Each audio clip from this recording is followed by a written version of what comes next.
ठीक। तो आज हम शुरू करेंगे बेसिक केमिस्ट्री।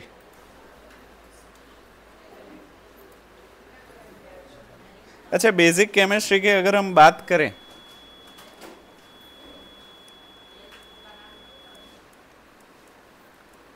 बेसिक केमिस्ट्री,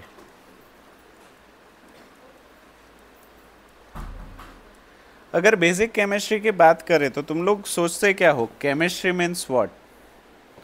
ये तो मूवीज में देखा होगा कि दो लोगों के बीच में केमिस्ट्री होती है, बट एक्चुअली अगर देखा जाए तो केमिस्ट्री है क्या? वो तो ठीक है। चलो, बहुत ही बेसिक चीज़ों से शुरुआत करता हूँ। हमारी पूरी दुनिया जो है ना, वो छोटे छोटे कणों से बनी हुई है।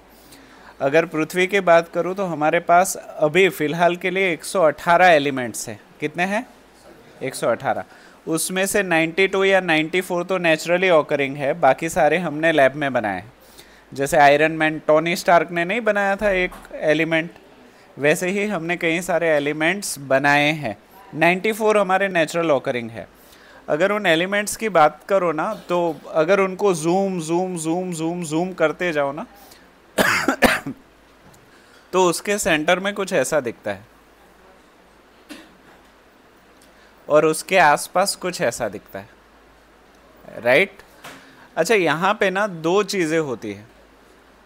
एक तो होती है प्रोटॉन, जो कि पॉजिटिवली चार्ज होते हैं। अभी हम इसको शुरू करने से पहले मैं आपको बताऊंगा कि साइंस में मैग्नेट्स के बारे में सोचो। मैग्नेट्स में नॉर्थ पोल और नॉर्थ पोल जो होता है उसके बीच में रिपल्शन होता है, साउथ और साउथ के बीच में भी रिपल्शन होता है, जबकि ऑपोजिट पोल्स नॉर्थ और साउथ के बीच में अट्रैक्शन होता है और साउथ और नॉर्थ के बीच में अट्रैक्शन होता है। उसी तरीके का गणित लगाऊं तो ये दोनों पोल्स पॉजिटिव है, तो इनके बीच में क्या होना चाहिए? रिपल्शन होना चाहिए। बट फिर भी ये एक दूसरे से दूर नहीं जाते, क्यों? नहीं, पॉजिटिव पॉजिटिव के बीच में रिपल्शन होना ही चाहिए, फिर भी ये दोनों एक दूसरे से दूर नहीं जाते। उसका कारण? नहीं, उसका कारण है एक सीमेंट की तरह काम करने वाला मटेरियल, जो कि है न्यूट्रॉन। कौन सी चीज़? अच्छा, न्यूट्रॉन। अगर प्रोटॉन्स की बात करूँ ना तो वो पॉजिटिवली चार्ज होते हैं। न्यूट्रॉन्स की बात करूँ ना तो वो न्यूट्रल होते हैं, ना पॉजिटिव होते हैं ना नेगेटिव होते हैं। और उसके बाद आते हैं हमारे सबसे छोटे इलेक्ट्रॉन्स, जो कि नेगेटिवली चार्ज होते हैं। अभी इलेक्ट्रॉन्स जो है वो अलग अलग कक्षा में एटम के आसपास घूमते रहते हैं। जैसे कि मान लो कि ये एक इलेक्ट्रॉन है जो इसके आसपास घूमता रहता है। अभी तुम मुझे बताओ कि पॉजिटिव और नेगेटिव के बीच में क्या होता है? अट्रैक्शन। तो ये इलेक्ट्रॉन यहाँ पे चिपक क्यों नहीं जाता? क्यों? नहीं, ये तो प्रोटॉन प्रोटॉन, ये देखो, प्रोटॉन पॉजिटिव, इलेक्ट्रॉन नेगेटिव, तो ये नेगेटिव इलेक्ट्रॉन प्रोटॉन के साथ चिपक जाना चाहिए ना, पर चिपकता नहीं है। उसका कारण क्या है? घूमने से क्या होता है?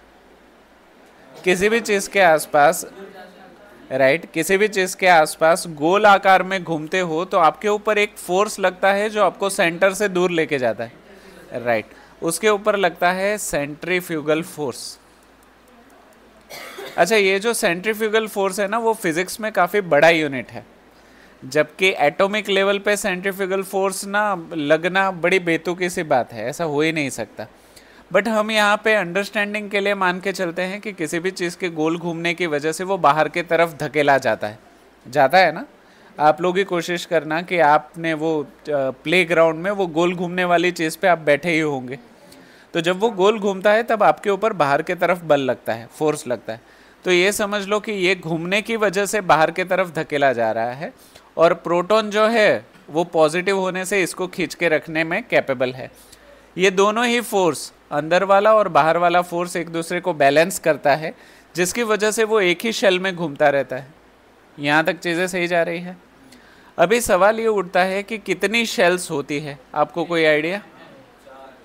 हाँ, जैसे कि मान लो यहाँ पे मैं एक एटम का न्यूक्लियस बना देता हूँ, तो उसके आसपास कितनी शेल्स होती है ये तो आपको थोड़ा सा आइडिया 9th स्टैंडर्ड में आया ही होगा, जिसमें हमने कई सारे एटॉमिक स्ट्रक्चर के मॉडल देखे थे जिसमें बोहर का मॉडल था, फिर रुथरफोर्ड का मॉडल था, थॉमसन का था, फिर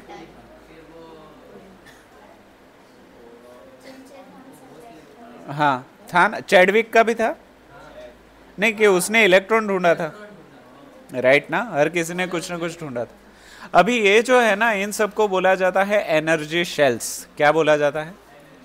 एनर्जी शेल्स, एनर्जी शेल्स। अभी ये जो शेल्स है ना, उन सबके अंदर इलेक्ट्रॉन समाने की कैपेसिटी अलग अलग होती है। हर किसी के अंदर इलेक्ट्रॉन अलग अलग मात्रा में खाए जाते हैं या संभाले जाते हैं। ये सबसे पहली शेल है ना, उसको हम के शेल के साथ पहचानेंगे, उसके बाद एल, उसके बाद एम, और अगर उसके बाद भी कोई हो तो एन। हर शेल में कितने इलेक्ट्रॉन्स होंगे ये आपने 9th स्टैंडर्ड में एक फॉर्मूला के द्वारा सीखा था, 2n², याद है? अगर n के बराबर अगर आप 1 ले लेते थे तो 2 1 का स्क्वायर यानी कि 2। तो ये जो पहली शेल है ना, उसमें 2 ही इलेक्ट्रॉन पॉसिबल होते थे, राइट? दूसरी शेल अगर हम ले लेते थे, n के बराबर 2 ले लेते थे, तो 2 स्क्वायर के हिसाब से 8 इलेक्ट्रॉन्स इसमें समा सकते थे दूसरी शेल में। 1 2 3 4 5 6 7 8। उसी तरीके से n इज इक्वल्स टू 3 ले लेते थे तो 2 3 का स्क्वायर यानी कि 18। उसी तरीके से चौथे शेल में 2 4 स्क्वायर यानी कि 32। इस तरीके से सारे इलेक्ट्रॉन्स को हम सेट करते थे 9th स्टैंडर्ड के हिसाब से। ये चीज़ आपको याद है? पक्का? ओके। अगर इसके आधार पे हम आगे बढ़े तो हमारे पास कई सारे एलिमेंट थे 1 से लेके 118 तक। उसमें से सारे याद करने की ज़रूरत नहीं है, बट सेफ साइड आप 18 या 20 याद कर लोगे तो आपकी 10वीं तक कोई प्रॉब्लम नहीं होगी।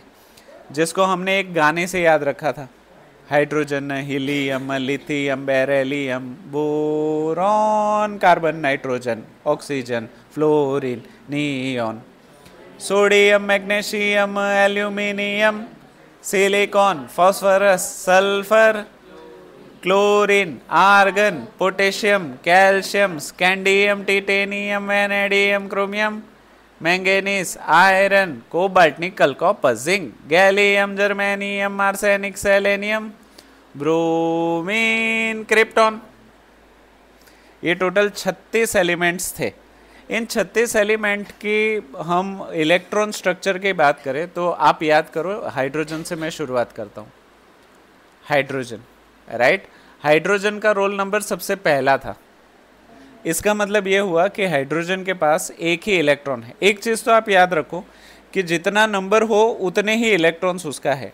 जैसे कि हाइड्रोजन का रोल नंबर 1 है तो उसके पास कितने इलेक्ट्रॉन्स होंगे? हीलियम का 2 है तो कितने इलेक्ट्रॉन्स? उसी तरीके से 3 तो 3, 4 तो 4, वाइस वर्सा चलता जाएगा। तो अगर हाइड्रोजन की बात करूँ तो यहाँ पे मैं ना अलग अलग स्ट्रक्चर रख देता हूँ, जैसे कि K shell, L shell, M shell और एन शेल, राइट? इतनी चीज़ें आपको समझ में आ रही है? तो हाइड्रोजन के पास एक ही रोटी है। अभी के का पेट तो 2 का है, 2 रोटी खा सकता है, इसका 8 का, इसका 18 का, और वाइस वर्सा वो चलता जाएगा। तो पहला इलेक्ट्रॉन के शेल में ही जाएगा। अभी तुम लोग मुझे बताओ कि क्या के का पेट भर गया? उसको अभी भी भूख लगी है और वो कितने इलेक्ट्रॉन्स खा सकता है? राइट, मतलब 2 खा सकता है, एक उसके पास है, तो उसको कितने इलेक्ट्रॉन्स चाहिए? तो ये जो भूख है ना, भूख, उस चीज़ को हम 2 तरीके से कैटेगराइज करने की कोशिश करेंगे। एक है देना और एक है लेना। जब भी आप किसी को कोई भी चीज़ देते हो, डोनेट करते हो, तब आपको कैसी फीलिंग आती है? पॉजिटिव ना। और जब आप किसी से लोन लेते हो तब आपको कैसी फीलिंग आती है? नेगेटिव। इतनी चीज़ तो क्लियर है। अभी मान लो कि हाइड्रोजन जो है उसके पास एक इलेक्ट्रॉन है, उसको एक की भूख लगी है, तो वो मांगेगा या देगा? दोनों कर सकता है, पर फिलहाल के लिए अभी मांगेगा ना। तो हाइड्रोजन जो है वो एक इलेक्ट्रॉन लेना चाहता है, इसलिए हाइड्रोजन की वैलेंसी जो है, कौन सी चीज़? वैलेंसी जो है वो -1 फिलहाल के लिए होगी, राइट। अगर मैं नेक्स्ट हीलियम की बात करूं, हीलियम का एटॉमिक नंबर 2 है, तो उसके पास 2 इलेक्ट्रॉन्स है जो के शेल में समा जाएंगे, राइट।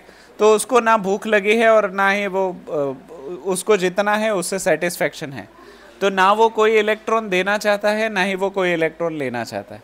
तो ये जो है ना वो संतुष्ट है, सेटिस्फाइड है।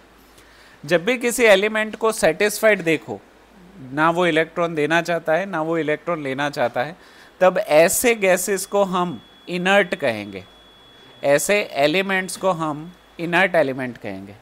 क्या कहेंगे? यहाँ तक चीज़ें सही जा रही है? पक्का? ओके। हाइड्रोजन, हीलियम, लिथियम की अगर मैं बात करूं तो उसका एटॉमिक नंबर 3 है, तो पहली शेल में 2 चला जाएगा और दूसरी शेल में 1। दूसरी शेल की कैपेसिटी राजवी कितनी है? 8 की कैपेसिटी है। उसने एक ही रोटी खाई है, राइट। अभी उसको भूख कितनी है? 7 रोटी की भूख है। क्या 7 रोटी उसको कोई देगा? 7 रोटी इज अ बिग डील। मान लो आप और आपका दोस्त खाने के लिए बैठा है, मम्मी ने 8 चपातियाँ बनाई हैं, आप ज़्यादा से ज़्यादा आधी आधी डिवाइड करोगे ना। 4 चपाती आपने खाई, 4 चपाती अपने दोस्त को दी, आपने 1 खाई, आपका दोस्त बोल रहा है मेरे को 7 दे दे, तो ये तो हिसाब ही नहीं बैठ रहा। तो एक चीज़ हमेशा याद रखो कि 7 चपाती लेना इज ईजी या 1 चपाती कम कर देना इज ईजी, राइट। तो लिथियम जो है ना वो 7 चपाती लेने की जगह पे 1 चपाती को देना पसंद करेगा, और क्योंकि ये 1 चपाती दे रहा है तो लिथियम की वैलेंसी +1 हो जाएगी। जहाँ पे +1 दिखाता है कि वो डोनेट कर रहा है। क्या दिखा रहा है? अभी मार्केट में जाते हैं, मार्केट में जाते हैं, हाँ, अभी आप सभी बड़े हो तो थोड़े एडल्ट एग्जाम्पल हम दे सकते हैं, उसमें कोई आपत्ति नहीं है। अभी फॉर एग्जाम्पल मार्केट में लिथियम गया, ठीक है, लिथियम के पास, हाँ नहीं, पर अभी लिथियम रखते हैं, वो भी आएगा पर वो बाद में रखते हैं। जयदित्य, मार्केट में लिथियम गया, तुम सो के आए? तुम्हारी आंखें क्यों सूज गई है? उजागरा किया? हाँ ठीक है। क्यों? एग्जाम थी तो? कि वेब सीरीज देखा कोई? ठीक। मान लो जयदित्य लिथियम मार्केट में गया, उसके पास 1 इलेक्ट्रॉन एक्स्ट्रा है। क्या है? 1 इलेक्ट्रॉन एक्स्ट्रा है। ये मार्केट में ढूंढ रहा है कि उसको कोई पार्टनर मिल जाए जो उसका 1 इलेक्ट्रॉन जो है वो ले ले। मार्केट में क्लोरीन भी घूम रहा है। क्या घूम रहा है? क्लोरीन। अगर आपको मालूम ना हो तो क्लोरीन का जो रोल नंबर है ना वो 17 है, एटॉमिक नंबर 17 है। अगर मैं यहाँ पे KLM वगैरह बनाऊं तो पहले शेल में 2 इलेक्ट्रॉन चले जाएंगे, दूसरे में 8 और तीसरे में 7। 2 और 8 10 और 7 17। अभी एक चीज़ आपको और समझानी है, वो समझाने के बाद ही इसको समझा पाऊंगा, ठीक है। मैंने आपको ये बताया कि एटम्स के पास ना अलग अलग एनर्जी लेवल्स होते हैं, KLM N। तो ये K शेल, ये L शेल, ये L शेल जो है ना वो L माइनर और ये L मेजर, ये दोनों L शेल ही है और दोनों की कैपेसिटी 8 ही है। उसके बाद M शेल 18 और एक M शेल 18। हाँ राइट। तो यहाँ पे देखो K शेल 1, यहाँ पे कलर चेंज कर देता हूँ, K L L M M। तो यहाँ पे देखा जाए ना तो 2 8 8 18 18 36 36 36 नहीं 32 32 ना, 32 32। इस तरीके से एनर्जी लेवल्स होते हैं। बट फिलहाल बस आप इसको ध्यान में रखो कि 2 8 8 18 18 32 32। अभी फिर से वापस चले जाते हैं। अभी क्लोरीन के पास 2 8 18 की जगह पे 2 8 8 समझो। क्या समझो? 2 8 8, ये एल ही है। तो इसको अभी कितने रोटियों की जरूरत है? एक ही रोटी की जरूरत है। तो वो एक रोटी ढूंढ रहा है, मांग रहा है। तो क्लोरीन अगर मार्केट में घूम रहा है तो उसकी वैलेंसी क्या हो जाएगी? -1। लिथियम मार्केट में गया, उसको अपना एक इलेक्ट्रॉन दे देना है। क्लोरीन मार्केट में गया, उसको एक इलेक्ट्रॉन चाहिए। लिथियम और क्लोरीन एक दूसरे को मिले, उनकी नजरें आपस में भिड़ी, पहली नजर में पहला प्यार हो गया। पीछे से वायोलिन बजने लगा, ला ला ला ला ला। ठीक है, बोला hi I am lithium, hi I am chlorine. अब करते क्या है? वैसे तो लोगों के दिलों में रहता हूं, इश। तो आपको क्या लगता है लिथियम और क्लोरीन के बीच में होगा क्या? केमिस्ट्री हुई ना इनके। इसको तो अपना एक इलेक्ट्रॉन देना ही है और इसको अपना एक इलेक्ट्रॉन लेना ही है। तो ये दोनों एक दूसरे के साथ एक बंधन से जुड़ जाएंगे। किससे जुड़ जाएंगे? बंधन से। और ये बंधन लेन देन का है, राइट। एक परफेक्टली इलेक्ट्रॉन दे रहा है और एक परफेक्टली इलेक्ट्रॉन ले रहा है। तो ये जो दोनों है वो एक दूसरे के साथ जब जुड़ जाए तब बन जाते हैं लिथियम क्लोराइड, LiCl। क्या बन जाते हैं? हाँ। और इन दोनों के बंधन में जो जिस बंधन में ये बंधे उसको प्यार का बंधन जो है, इसको हम कहते हैं आयोनिक बॉन्ड। क्योंकि आयंस की लेन देन से बन रहा है। किसके लेन देन से? अभी आयंस भी लगे हाथ आपको याद दिला दूं, ये पॉजिटिव और नेगेटिव आयंस जो है उनको बोला जाता है cation, very nice, and anion.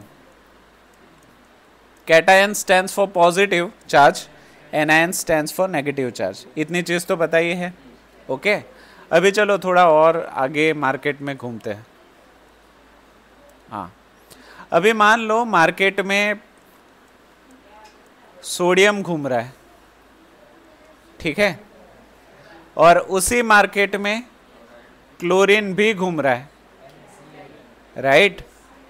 एक दूसरे से मिले, नजरे से नजरे मिली, पीछे वायलिन बजा, hi I am sodium, hi I am chlorine, क्या करते हैं वगैरह वगैरह हुआ। इन दोनों के बीच में क्या होगा? जिसका नाम है सोडियम क्लोराइड। क्या? Sodium chloride. और ये भी एक दूसरे से कौन से बॉन्ड से जुड़े? Ionic bond. यहां तक चीजें सही जा रही है। पर अभी दुनिया में सारे लोग एक जैसे तो होते नहीं, हर किसी के नसीब में सच्चा प्यार भी नहीं होता, और कुछ लोग इतने नसीब वाले होते हैं कि एक साथ 2-3 सच्चे प्यार होते हैं। हाँ, तो तो अभी मान लो एक नया एग्जांपल लेते हैं एल्यूमिनियम का। एल्यूमिनियम, आप लोगों को याद ना हो तो मैं बता दूं, एल्यूमिनियम का रोल नंबर 13 है। 13 है, मेरा नहीं, 13 है। तो ये पहली शेल में 2, दूसरे शेल में, तीसरी शेल में 3। तो ये जो है, ये 3 इलेक्ट्रॉन्स देना पसंद करेगा। He would be a donor. ये 3 इलेक्ट्रॉन दे रहा है तो एल्यूमिनियम बनेगा क्या? Al+3। अभी मान लो एल्यूमिनियम है अपना स्टड। क्या है? स्टड। स्टड का मतलब होता है ऐसा लड़का जिसके पीछे लड़कियां पागल होती है, ठीक है। तो ये है अपना एल्यूमिनियम स्टड। एल्यूमिनियम जो है वो मार्केट में गया, उसको क्लोरीन मिला। क्लोरीन ने बोला hi I am chlorine. Aluminium बोला what ever, I am not interested. तो बोला ऐसे क्या करते हो, लुक एट मी। एल्यूमिनियम बोला तू मेरे टाइप की नहीं है। बोला क्यों, क्या कमी है मुझ में? बोला I am very rich, you are very poor. मेरे पास 3 वैलेंस इलेक्ट्रॉन है, तेरे पास एक ही है। तो बोला I am ready to compromise, it's okay, तुम देखो तो सही, but you are so charming, you are so handsome, मैं तुम्हारे बिना नहीं रह सकती, मैं तुम्हारे बच्चे की माँ बनने वाली हूँ। सब कुछ कर दिया। तो बोला देखो मेरा एक से तो पेट भरता नहीं, अगर तुम्हारी 2 फ्रेंड और हो then I will think about it. तो ये अपनी और 2 फ्रेंड्स को बुलाती है, राइट। अभी एल्यूमिनियम के पास वैलेंसी के 3 इलेक्ट्रॉन्स हैं और क्लोरीन अकेले के पास 1। पर अगर 2 और क्लोरीन मिल जाए तो मामला फिट हो सकता है, राइट। और ऐसा होता भी है ना, समाज में देखा ही होगा कि एक हस्बैंड है 3 वाइफ है, देखा है ना, इसलिए तो वो जुड़ जाएंगे। अभी जब ये दोनों जुड़ जाएंगे तब बनेगा क्या पता है? हाँ हाँ, right right right right right right, वही मैं सिखा रहा हूं, बस बेसिक इंट्रोडक्शन ही है। तो एल्यूमिनियम 1 और क्लोरीन 3, तो ये जो कंपाउंड बना इसको हम बोलेंगे एल्यूमिनियम ट्राई क्लोराइड। क्या बोलेंगे? Aluminium try chloride. अभी मान लो मार्केट और भी लोगों से भरा पड़ा है, अभी अपने मार्केट में मैग्नीशियम गया। आपकी जानकारी के लिए बता दूं, मैग्नीशियम का रोल नंबर 12 है। तो इसका इलेक्ट्रॉन डिस्ट्रीब्यूशन, इलेक्ट्रॉन स्ट्रक्चर क्या होगा? 2 8 2। ये 2 एक्स्ट्रा है जो देने के लिए वो तैयार है। तो मैग्नीशियम की वैलेंसी Mg+2 होगी। ये मार्केट में गया, वही अपनी क्लोरीन से मिला।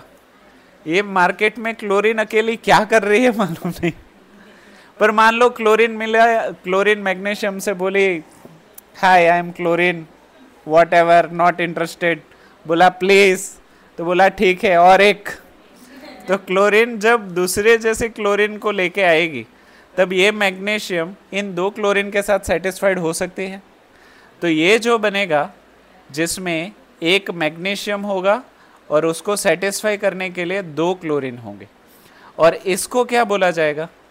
Magnesium dichloride. क्या बोलेंगे? Magnesium die chloride. ट्राई नहीं बन सकता है, बट उसके भी अलग, आज पूरा मैं बेसिक इंट्रोडक्शन ही करवाऊंगा। पर मैं चाहता हूं कि आपको जो चीज़ें डाउट आती जाए वो पूछते जाना, ओके। जैसे कि अभी उसने बोला कि ट्राई क्लोराइड नहीं आएगा, तो मैंने तुरंत बोला वो हो सकता है, but it is little complicated. अभी मैं बात करता हूं एक और अजीबो गरीब केस की। मार्केट में एक बार निकला अपना ऑक्सीजन। कौन निकला? ऑक्सीजन। आपकी जानकारी के लिए बता दो, ऑक्सीजन का रोल नंबर 8 है। तो इसके पहले शेल में 2 और दूसरे शेल में 6, राइट। अभी इसके 2 उसको चाहिए, राइट, वो भूखा है, तो ऑक्सीजन की वैलेंसी O-2 बनेगी, राइट। इतनी चीजें क्लियर है। अभी फिर से देखो, केमिस्ट्री समझाते वक्त मैं ऐसे थोड़े से एग्जाम्पल इसलिए ले रहा हूँ क्योंकि chemistry is much like human relations. इंसानों के रिश्ते जिस तरीके के होते हैं उसी तरीके की केमिस्ट्री होती है। तो जब ऐसे एग्जाम्पल्स हम लेते हैं ना, it is easy to understand, it is fun to explore. हम चीज़ों को ज़्यादा बेहतर तरीके से समझने लगते हैं, इसलिए इस तरीके के एग्जाम्पल ले रहे हैं, ओके। किसी को बुरा तो नहीं लगेगा ना? वो तो सो रहा है। ठीक है, तो चलो, हर किसी को नहीं मिलता यहाँ प्यार जिंदगी में, नहीं मिलता ना? बोला हमको क्या मालूम सर, हम तो इनोसेंट हैं। पर आपने अपनी सोसाइटी में आसपास के लोगों को ऐसा भी देखा होगा कि जो एक दूसरे से प्यार नहीं कर रहे पर एक दूसरे के साथ रह रहे हैं। देखा है ना ऐसे? वो एक दूसरे के साथ संतुष्ट नहीं है पर गाड़ी चला रहे हैं, मतलब जीवन की गाड़ी चला रहे हैं। उसी तरीके से हमारे पास एक एग्जाम्पल है ऑक्सीजन और हाइड्रोजन का।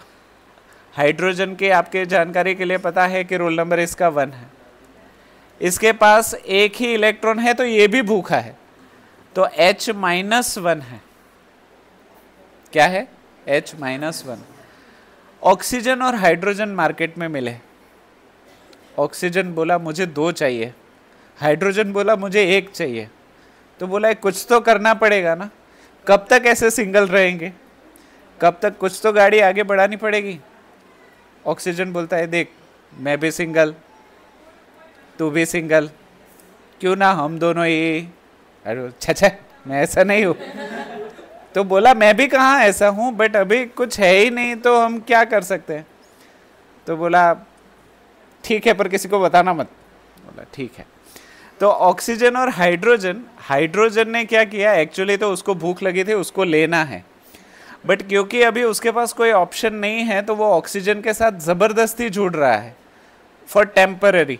तो जो हाइड्रोजन का -1 है ना, वो टेम्पररी ऑक्सीजन को दे रहा है, तो वो ऑक्सीजन के साथ जुड़ तो रहा है, ऑक्सीजन के साथ जुड़ तो रहा है, बट कंप्लीटली सेटिस्फाई नहीं हो रहा। यहाँ पे हाइड्रोजन ने सेक्रीफाइस करके ऑक्सीजन के साथ बॉन्ड तो बना लिया, पर ऑक्सीजन जिसको 2 चाहिए थे फिलहाल उसके पास 1 ही है, राइट। तो यहाँ पे ये दोनों भले ही मिल गए पर अभी भी ये सेटिस्फाइड, राइट। तो इस चीज को क्या बोला जाता है? हाइड्रोक्साइड। हाइड्रोक्साइड क्या है? हाइड्रोक्साइड। ये अभी भी सेटिस्फाइड नहीं है, साथ है पर खुश नहीं है। पर ये एक दिन मार्केट में चले जा रहे थे, कौन? OH- मार्केट में चले जा रहे थे। सामने से अचानक ठंडी हवा का झोंका है, अचानक से गुलाबी गुलाबी सब कुछ हो गया। जब उन्होंने आंखों के पलके झपकाई तब उसको देखा कि सामने सोडियम खड़ा है। क्या खड़ा है? अभी क्या होगा? OH- ने सोडियम को देखा, सोडियम ने OH- को देखा, दोनों की वैलेंसी सेम है, इसको 1 इलेक्ट्रॉन देना है, इसको 1 इलेक्ट्रॉन लेना है। अब क्या होगा? राइट। तो अभी जो कंपाउंड बनेगा वो है NaOH, जिसको बोलेंगे सोडियम हाइड्रोक्साइड।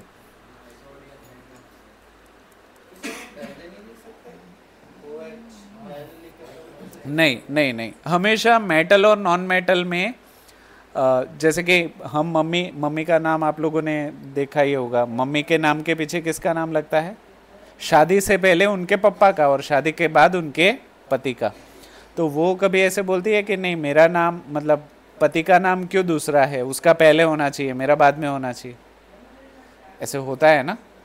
अभी तो फेमिनिज्म का ज़माना है, ऐसा सब कोई आपकी बीवी बोले कि नहीं मैं तेरा नाम पीछे नहीं लगाएगी, तू मेरा नाम पीछे लगा, तो उसमें भी कोई नई बात नहीं है। कहने की बात यह है कि जब मेटल और नॉन मेटल का नामकरण हो तो मेटल का नाम हमेशा पहले आएगा। किसका नाम? मेटल का नाम हमेशा पहले आएगा। इसलिए पहले से शुरुआत करो। Sodium chloride, lithium chloride, right, sodium hydroxide. Clear? अभी चलो मार्केट में OH- को सोडियम ना मिला होता और अगर मैग्नीशियम मिला होता तो आपको क्या लगता है क्या हुआ होता? Mg+2 है। जब OH- मैग्नीशियम को देख रहा है तो केमिस्ट्री तो बनी रही है पर मैग्नीशियम की भूख ज्यादा है, तो वो OH- को बोलेगा देख तेरे जैसे एक से मुझे कुछ नहीं होगा, मुझे और एक चाहिए। तो अगर और एक OH- हो जाए तो अभी ये तीनों जुड़ जाएंगे, तो बनेगा क्या? Mg, एक मैग्नीशियम, 2 हाइड्रोक्साइड। तो इसका नामकरण कैसे करेंगे? Magnesium di hydroxide. बट कभी कभी स्कूल में बस आप ये 2 नाम ही सुनोगे, मैग्नीशियम हाइड्रोक्साइड। स्कूल में यही पॉपुलर है और कोई करेक्ट भी नहीं करता, पर इसको बोलेंगे कैसे? Magnesium di hydroxide. क्या बोलेंगे? Magnesium di hydroxide. तो अभी तक की जितनी भी केमिस्ट्री बन रही है आपको समझ में आ रही है? पक्का? ओके। अभी थोड़ा और आगे इसको करते हैं। फॉर एग्जाम्पल एल्यूमिनियम ले लेते हैं जिसकी वैलेंसी +3 है। ओके। और कोई -2 ऑक्सीजन ले लेते हैं जो -2 है। अभी आपको क्या लगता है इन दोनों को अगर आपस में बॉन्ड बनाना हो, जोड़ी बनानी हो, तो कैसे बनेगी? वैसे भी हो सकता है, देखो एक हाइड्रोजन ले ले तो भी हो सकता है। फिर और कोई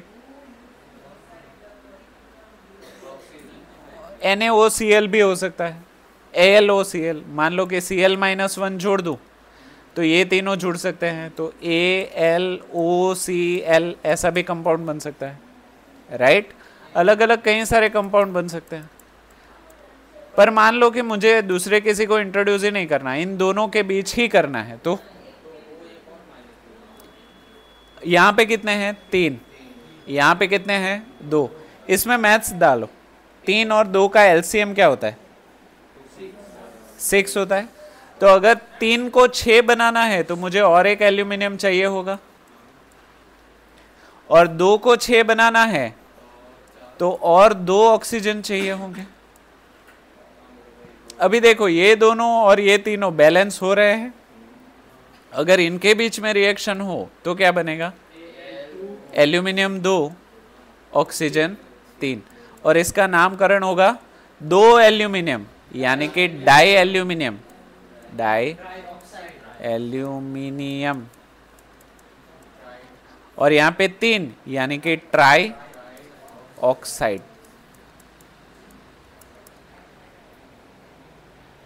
क्लियर है? इस तरीके से आप हजारों एग्जाम्पल खुद से बना सकते हो। शर्त बस इतनी है कि आपको किसी भी एलिमेंट की वैलेंसी मालूम होनी चाहिए। अभी आप ही के हाथ से एक शुभ मुहूर्त करते हैं। गर्ल्स में से मुझे कोई भी ऐसा एलिमेंट दो जिसकी वैलेंसी पॉजिटिव हो, कोई भी। गर्ल्स में से कोई भी दे दो पॉजिटिव वैलेंसी।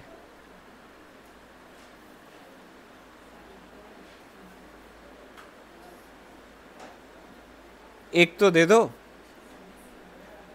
कुछ भी प्लस वैलेंसी वाला। ऑक्सीजन माइनस वाला है। एल्यूमिनियम, ठीक है, चलो एल्यूमिनियम मैंने ले लिया +3।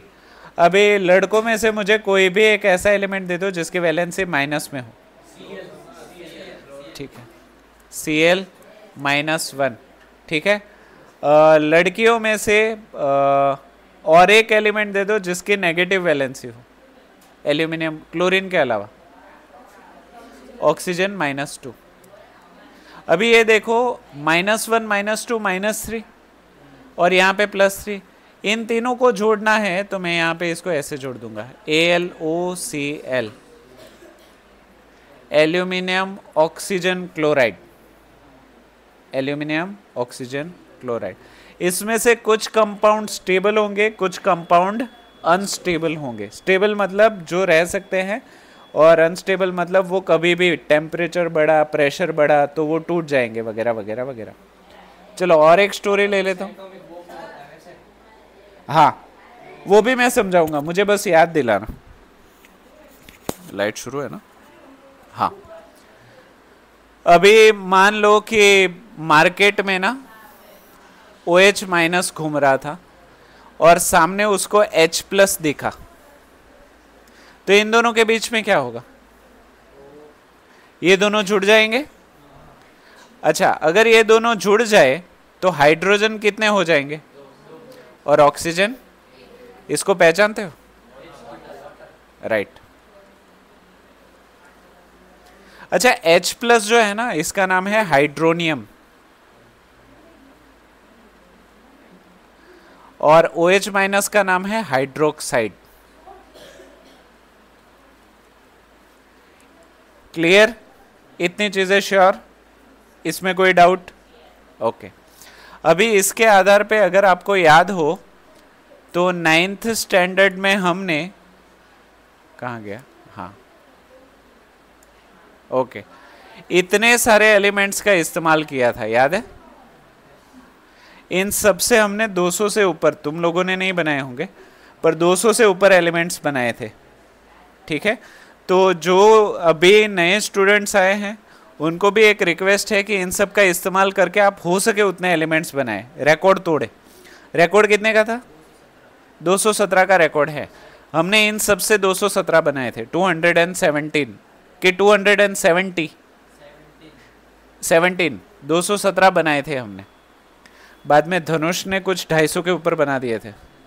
हाँ, तो आप भी कोशिश करिए। जैसे कि यहाँ पे देखिए सिल्वर आप सबको दिख रहा है, Ag+1, उसको क्लोरीन के साथ जोड़ेंगे तो AgCl, सिल्वर क्लोराइड। उसी तरीके से silver bromide, silver iodide, copper chloride, copper bromide वगैरह वगैरह वगैरह बहुत सारी चीज़ें बन सकती है। तो मेरा सजेशन ये है कि अभी भी टाइम है, chemistry is a good subject, इसको वैकेशन का भी टाइम आपको मिलेगा, इन सबको बनाओ। 217 का रिकॉर्ड तोड़ो। कितना? 217। अभी मान लो इसमें से अगर मैं 2 मेटल ले लूँ और एक नॉन मेटल ले लो तो भी चलेगा ना? जैसे कि यहाँ पे देखो मैं ले रहा हूँ सोडियम और मैग्नीशियम, यहाँ पे हाँ एक और एग्जांपल लेते हैं, सोडियम ले लेता हूँ और मैग्नीशियम ले लेता हूँ, मैग्नीशियम +2, और एक नेगेटिव वाला ले लेता हूँ जो माइनस में हो, नहीं बैलेंस करता हूँ, PO4 -3 ले लेता हूँ। क्या ले लेता हूँ? PO4 -3, PO4 -3, right? तो जैसे महाभारत याद करो, महाभारत में द्रौपदी के 5 हस्बैंड थे। कितने थे? 5।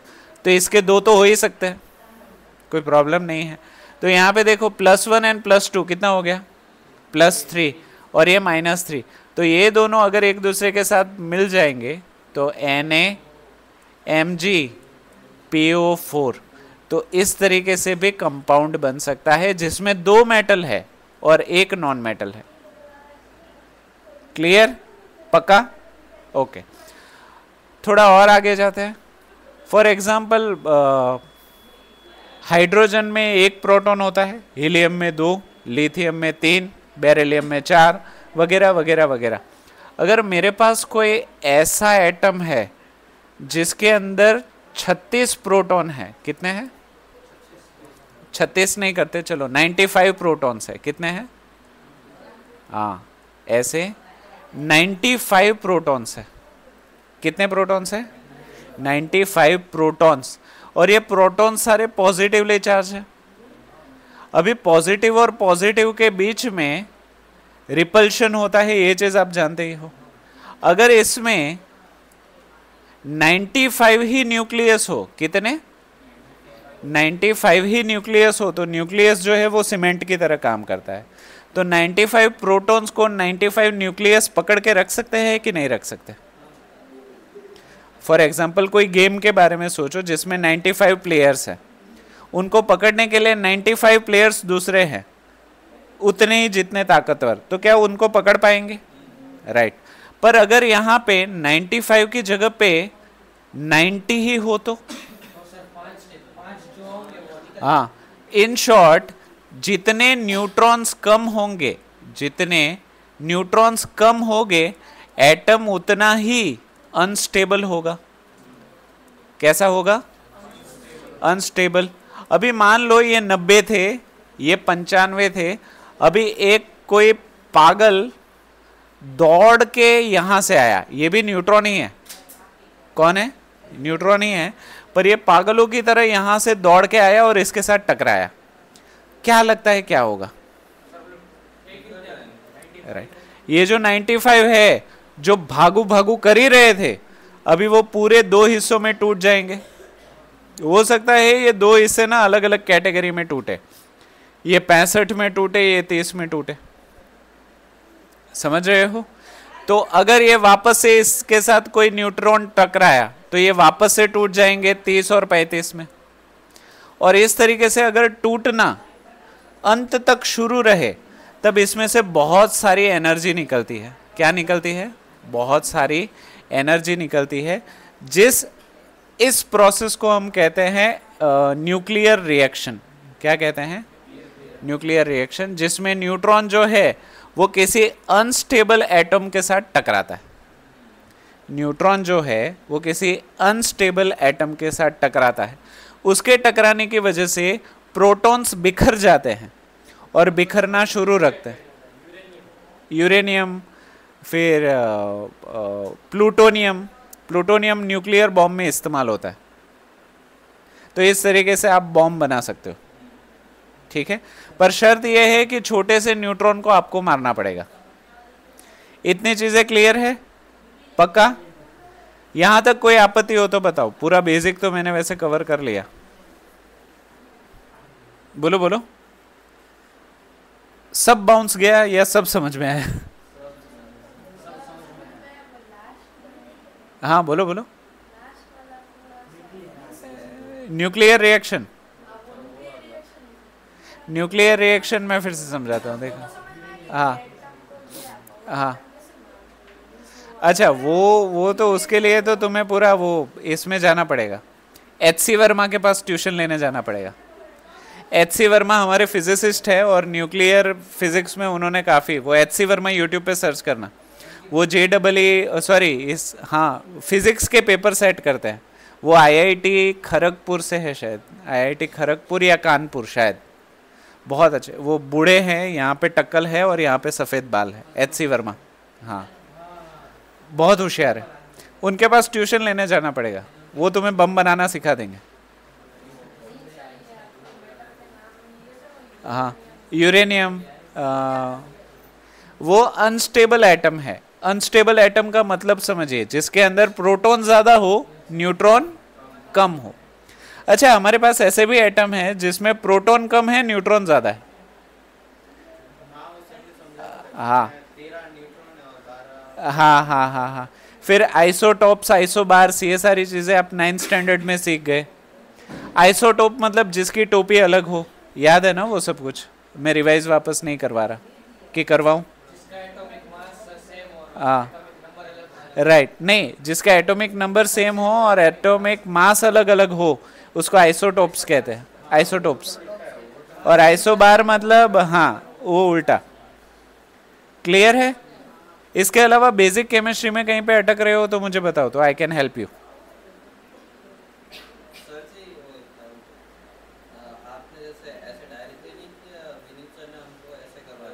हाँ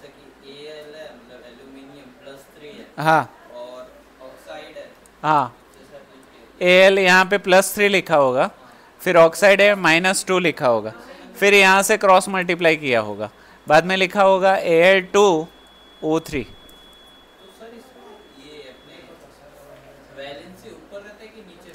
वैलेंसी सर पे रहती है, जैसे कि एल्यूमिनियम है ना, उसकी वैलेंसी यहाँ पे लिखी जाती है एल्यूमिनियम +3। ये भी तरीका सही है। अगर आपने ये भी समझ लिया है, पूरा फिट है, तो ये भी इस्तेमाल करो। और अगर अंडरस्टैंडिंग से जाते हो तो वो भी सही है। अच्छा, मैं क्यों फोर्स कर रहा हूँ कि अंडरस्टैंडिंग वाला करो? क्योंकि 10वीं में जो केमिकल रिएक्शन बनाओगे उसमें कई बार ऐसे कंपाउंड्स आप देखोगे जो आपने पहले नहीं देखे, तो उस टाइम पे अगर समझा हुआ होगा तो आपको प्रोडक्ट्स क्या बन रहे हैं उसमें काफ़ी मदद मिलेगी। क्लियर है? पर दोनों ही सही है अगर दोनों ही दिमाग में फिट है तो। ओके चलो, इसके अलावा मैं फ्यूजन और फिजन के बारे में भी बात कर देता हूँ। आपको पता ही है कि दुनिया में हर चीज़ को जलने के लिए ऑक्सीजन की ज़रूरत पड़ती है, राइट? हाँ, बैलेंसिंग मत, अच्छा वो तो अभी चैप्टर शुरू होगा, अभी तो मैं बेसिक पे ही हूँ, अभी चैप्टर शुरू नहीं, वो तो 10वीं में है। पर फिक्र मत करो, तुम बहुत फिक्र करते हो इसीलिए। पर ठीक है, ये थोड़ा हो जाए ना इंट्रोडक्शन, उसके बाद वो चैप्टर ही ले लेता हूँ मैं। हाँ, मैं क्या बोल रहा था? हाँ, फ्यूजन और फिजन की बात करते हैं। हर चीज़ को जलने के लिए ऑक्सीजन की ज़रूरत होती है, पर सूरज जो है वो स्पेस में है और स्पेस में ऑक्सीजन नहीं है, तो वो कैसे चलता है? फ्यूजन और फिजन। फ्यूज का मतलब होता है जुड़ना और फिज का मतलब होता है टूटना। अभी एक चीज याद रखो, मान लो कि यहाँ पे कोई एटम है और यहाँ पे कोई इलेक्ट्रॉन है, राइट? ध्यान से समझना, अगर मैं किसी एटम को गर्म करता हूं, क्या करता हूं? गर्म करता हूं, तो हम उसको एनर्जी दे रहे हैं या ले रहे हैं? एनर्जी दे रहे हैं ना। तो जब भी किसी एटम को एनर्जी मिलती है तो वो न्यूक्लियस के अंदर स्टोर नहीं होती, वो होती है शेल्स के अंदर स्टोर। मतलब उसकी जो कक्षाएं हैं उसके अंदर एनर्जी स्टोर होती है। हाँ, अभी तुम मुझे बताओ कि गुब्बारे के अंदर हवा भरोगे तो गुब्बारा बड़ा होगा या छोटा होगा? अभी हवा को समझो एनर्जी और गुब्बारे के साइज को समझो शेल। तो अगर किसी भी एटम को आप एनर्जी देते हो तो उसकी शेल बड़ी हो जाएगी, राइट? और किसी भी एटम में से एनर्जी निकालते हो तो उसकी शेल छोटी हो जाती। इसी चीज को कहा जाता है रेडिएशन। क्या कहा जाता है? रेडिएशन। क्लियर है? ओके। जब भी कोई ऐसा एटम हो जिसके पास बहुत ज्यादा एनर्जी है तो वो एनर्जी बाहर निकालता है, जिस चीज को कहा जाता है रेडिएशन। रेडिएशन कहाँ पे इस्तेमाल होता है? कीमोथेरेपी में। कीमोथेरेपी में हम रेडिएशन ही इस्तेमाल करते हैं। किसी भी हाईली एनर्जाइज एटम से हम रेडिएशन करते हैं जिसकी वजह से कैंसर जैसे सेल्स जो है उसको हम मार सके। क्लियर है? पर उस चक्कर में बॉडी के सेल्स भी मर जाते हैं, जिसकी वजह से आपके बाल झड़ जाते हैं, शरीर के गंजे हो जाते हो, फिर बाल, फिर उसके अलावा भी कई सारी बीमारियां हो सकती है, वगैरह वगैरह वगैरह। क्लियर है? तो ये रेडिएशन की बात कर रहा था। तो अभी मान लो कि स्पेस की बात करते हैं जिसमें बीच में हमारे सूरज जी हैं, राइट? और बिना ऑक्सीजन के ये जल रहे हैं, क्यों? राइट। आपको मालूम हो तो सूरज जो है ना वो दो चीजों से मेजरली बना हुआ है, हाइड्रोजन और हीलियम।